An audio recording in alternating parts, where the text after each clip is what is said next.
I think within our culture, and I'm measured because again, I think people are listening. But we need to have this conversation. And I don't know whether this is the proper form, but I think there's also kind of a relaxed glorification of certain depraved behavior in our community. That there's almost a deification. Lil Wayne and 50 Cent had a conversation that I thought was completely a degenerate ass conversation. That half the people listening thought 50 Cent was great as he described black women as angry and all this other stuff.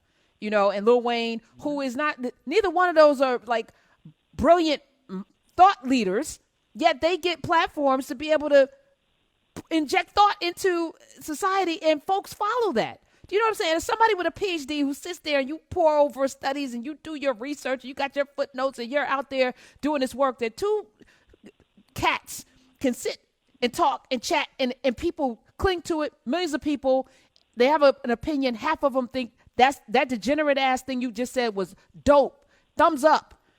How do we fight that? Well, I mean, I think part of that is due to black people. I think we've internalized this idea that white people have taught us that we're all experts on black people and racism. So what happens when you're perceived as a representative by white people, you're that so low, you're that only black person in the classroom or in that community or in that place, and then white people are constantly saying to you, oh, tell me about black people or tell me about racism. Some of us are like, oh, maybe I know something more than my own experience. And so we start to believe that we're experts, right? And so then we project ourselves out and are willing to have these larger conversations. And then we we look for other black people as experts, right? Because we believe we are one because we're black.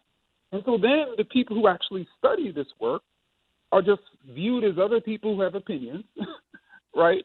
And we just have an opinion just like Lil Wayne has one. So I'm going to listen to Lil Wayne and this other person talk about racism and black people, just like I'm going to listen to these two black scholars. It's the same sort of thing. And I think we have to recognize that we have been made into race representatives. We have been made into experts. And we, too, as black people, have to learn about the black community, have to learn about black life, have to study. We know our own personal experiences. We know what's happened in our communities. We know what's happened in our families, but we don't know about what's happening in other communities. We don't know what's happening across the country.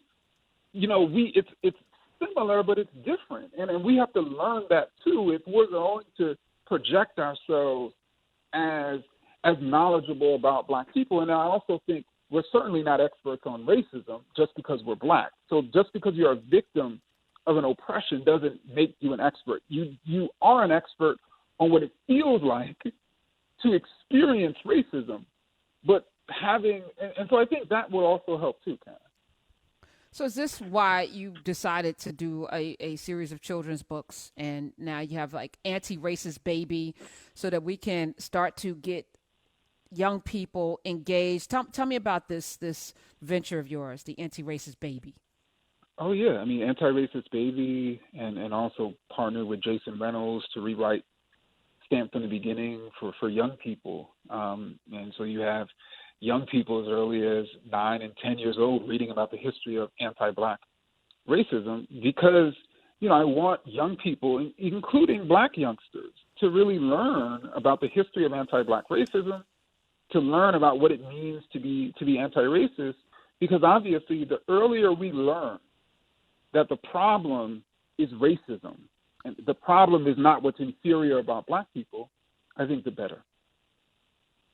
To that point, Dr. I think about how I celebrated 4th of July as a kid and how my niece and nephew now, at the same age that I was, shooting bottle rockets outside and super excited because we were barbecuing, my niece and nephew are talking about the fact that on July 4th, black people weren't free. We weren't independent.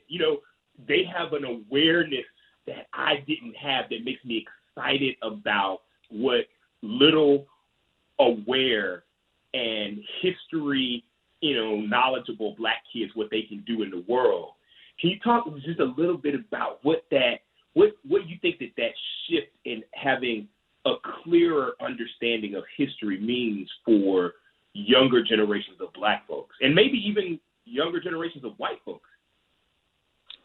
Well, I mean, I think for Black folks, many of us didn't really learn systemically about racism or even African American history until we were in college, right? Or somebody handed us a book after high school, and then we started, sort of learning from there. I mean, can you imagine if we were learning at 5 years old, right? So from 5 to 18, we were essentially reading books and understanding racism. Imagine what we're going to be like at 18. So if y'all think these young Black people today who are demonstrating in the streets is giving America hell, imagine what it's going to be like 20 years from now. Oh, I didn't even process that. I just said I'm blaming 2020 on 2016.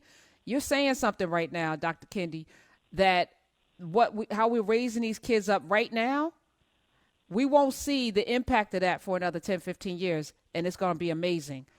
So that's why they got to go get this book. So what is this, a book that is a picture book that is read to little kids, or is it something that like the 9-year-olds can pick up themselves for the stamp from the beginning?